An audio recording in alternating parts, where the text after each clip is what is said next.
Hi guys! Okay. I'm Kuya Charles. Mama Ann, Papa din. and Baby Bria. Kami ang Family G!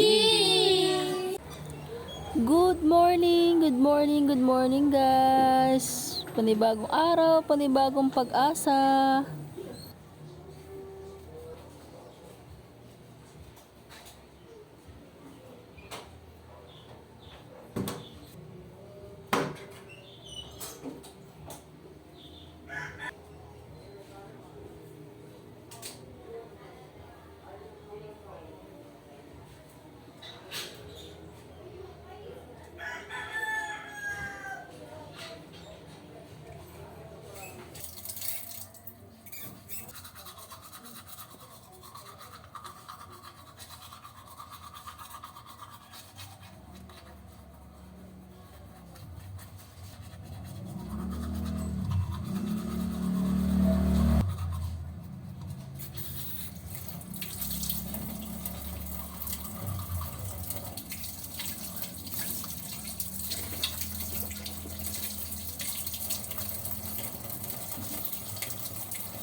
Nakita nyo yun guys, yun ang aking morning routine.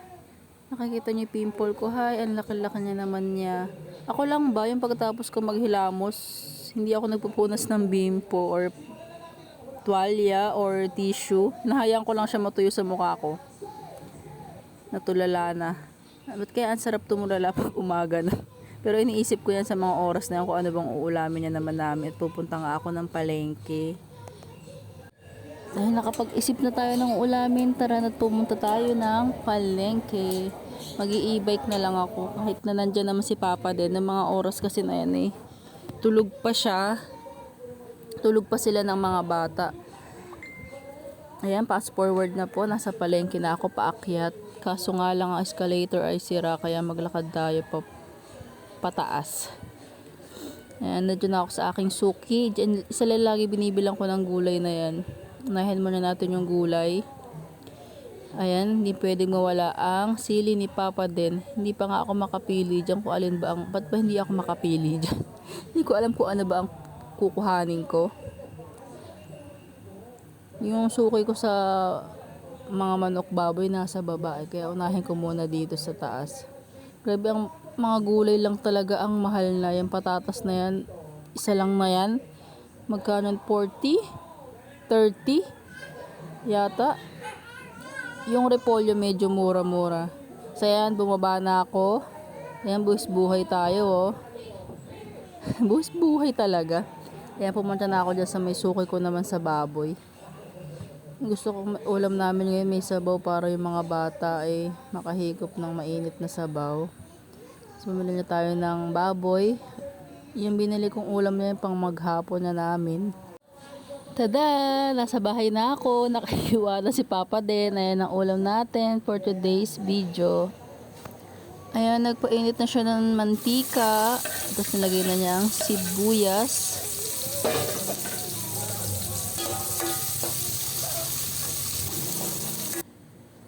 Nagbo-voice over na naman ako na may nangungulit na naman bata. Tapos ayan, nilagay na niya ang baboy.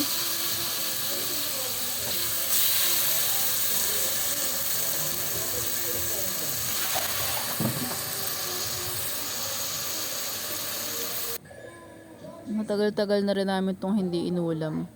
Yan, naglagay na siya ng kaunting paminta. Tapos, halo-halo lang.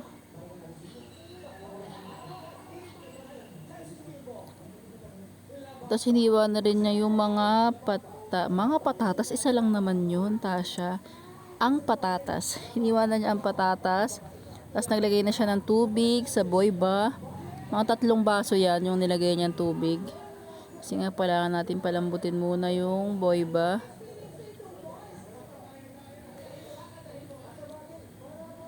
Yan, hinalo-halo ko lang. Tapos tatakpan na muna natin siya para lumambot. Mamaya natin lalagay yung gulay. Tapos ayan na, hindi ko na napakita. Actually si Papa din, nilagay na pala niya agad yung patatas tsaka yung saging. Hindi niya ako sinabihan. Kaya nakita ko na lang pag-check ko, ayan, nandyan na siya. Nilagay niya lang. Pero mas gusto ko talaga nilalagay na agad, lalo na yung saging. Kasi para lumasa talaga siya. Tapos ayan na, nalagay na rin yung repolyo. Hindi niya napakita. Yan sa part na yun, alam ko nag-add pa ako ng tubig. Tada! Ayan na guys, luto na. Kakain na tayo. I'm so excited na kumain. Lalo na si Ate Sea. Naku, madami makakain yun. Si Kuya Charles. At si Bria na din. At si Baby Bria na din. Naku, malakas na din kumain. Lalo na may sabaw yan si Ate Sea. Si Kuya Charles, sa mga oras na yan ay malapit na siya malate. Kaya kaunti lang siguro makakain niya. Babawi na siya mamaya pag uwi niya. Tara na guys, kain na!